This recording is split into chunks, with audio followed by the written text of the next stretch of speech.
Hi అండి, అందరికీ నమస్కారం. నేను మీ వాణిశ్రీని. ఈరోజు పిల్లల పెంపకంలో తల్లి యొక్క పాత్ర ఏమిటనేది చెప్తానండి. పిల్లలకి మొదటి గురువు తల్లిదండ్రులేనండి.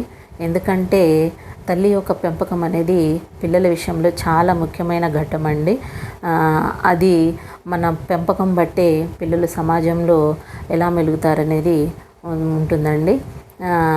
మెయిన్ ఇక్కడ తల్లి పాత్ర అనేది చాలా ముఖ్యమండి పిల్లల విషయంలో. మన చిన్నప్పటి నుంచి కూడా పిల్లల్ని అంటే వీళ్ళతో ఇలా మాట్లాడు, స్కూల్లో ఇలా మాట్లాడు, ఫ్రెండ్స్తో ఇలా ఉండు, పక్కింటోళ్ళతోటి, బంధువులతోటి, స్నేహితులతోటి ఎలా ఉండాలో తల్లి కనుక చెప్పినట్టయితే పిల్లవాడు అదే నేర్చుకుంటూ ఎదుగుతాడండి కంపల్సరీ.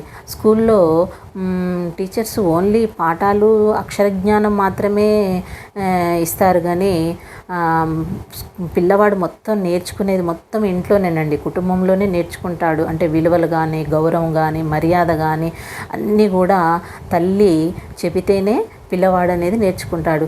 ఇప్పుడు పెద్దవాళ్ళని ఎలా రెస్పెక్ట్ చేయాలి, చిన్నపిల్లలతో ఎలా మాట్లాడాలి, బంధువులతో ఎలా మాట్లాడాలి, స్నేహితులతో ఎలా మాట్లాడాలి అనే విషయాలన్నీ కూడా తల్లి చెప్తేనే నేర్చుకుంటాడండి. ఇప్పుడు కుటుంబం బట్టే పిల్లవాడు అనేది ఆలోచనలు ఉంటాయండి.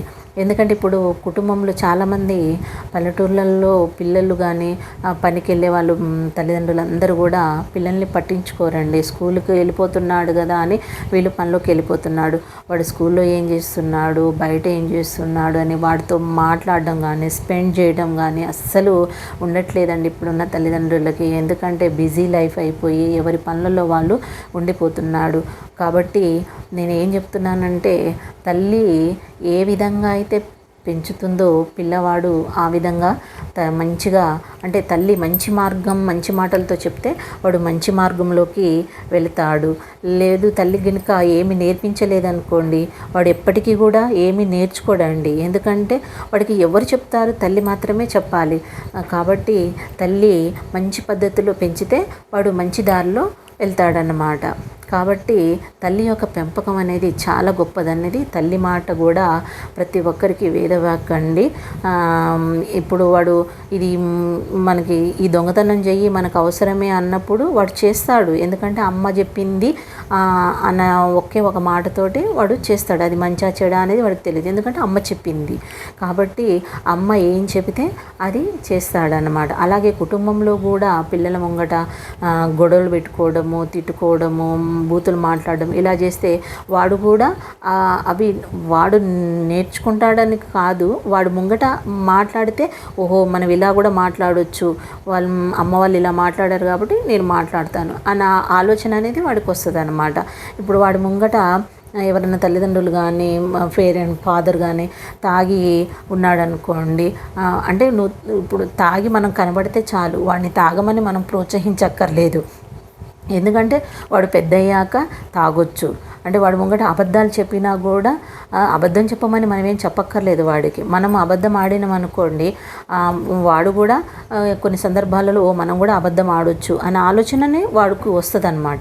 కాబట్టి పిల్లవాడి దగ్గర మన కుటుంబంలో మాత్రం కంపల్సరీ వాడి దగ్గర మనము మంచి విషయాలు మాట్లాడుతూ మంచిని పెంచితే కంపల్సరీ అండి ప్రతి ఒక్క పిల్లవాడు మంచి సన్మార్గంలోనే ఉండి మంచిగా చదువుకొని మంచి యూత్ కూడా మంచి నడవడికలో ఉంటుందని అనుకుంటానండి. కాబట్టి ప్రతి ఒక్క తల్లిదండ్రులు కూడా శ్రద్ధ వహించి పిల్లల పెంపక విషయంలో మాత్రము కొంచెము వాళ్ళతో మాట్లాడండి, ఎంతసేపు వాళ్ళతో స్పెండ్ చేయండి, మాట్లాడండి. వాళ్ళు ఏం జరిగింది, వాళ్ళ స్కూల్లో ఏం నేర్పించారు, ఫ్రెండ్స్తో ఏం మాట్లాడుకున్నావు అలా షేర్ చేసుకుంటే వాడికి కూడా భయం అనేది పోతుంది. ఫ్రీగా ఉన్నారు కాబట్టి వాడు కూడా అన్నీ షేర్ చేసుకుంటాడు. మనం ఎప్పుడైతే పిల్లవాడితో మాట్లాడతామో అప్పుడు వాడికి భయం పోయి మనతో చాలా ఫ్రీగా ఉంటాడు. మనం కనుక మాట్లాడకుండా మన పని మనం చేసుకుంటూ ఉంటే వాడి పని వాడు చేసుకుంటూ ఉంటాడనమాట. కాబట్టి అలా చేయకుండా ప్రతి ఒక్క తల్లిదండ్రులందరూ కూడా పిల్లలతో స్పెండ్ చేయండి, పిల్లలతో మాట్లాడండి, మంచి విలువలు నేర్పించండి, గౌరవించడం నేర్పించండి. కాబట్టి ఇందులో మెయిన్ తల్లి యొక్క పాత్ర అనేది చాలా ముఖ్యమండి. కాబట్టి ప్రతి ఒక్క తల్లిదండ్రులకి నేను కోరుకుంటున్నాను ఏంటంటే పిల్లల విషయంలో కొంచెం జాగ్రత్త వహించి మంచి విలువలు గల వాటిని పిల్లల్లోకి తీసుకొచ్చి పిల్లలకి నేర్పించండి. ఆ పిల్లలు మంచిగా తయారై మంచి ప్రయోజకులు అవుతారండి. ఇది అందరికీ పాటిస్తారని నేను కోరుకుంటున్నా. ఇట్లు మీ వాణిశ్రీ.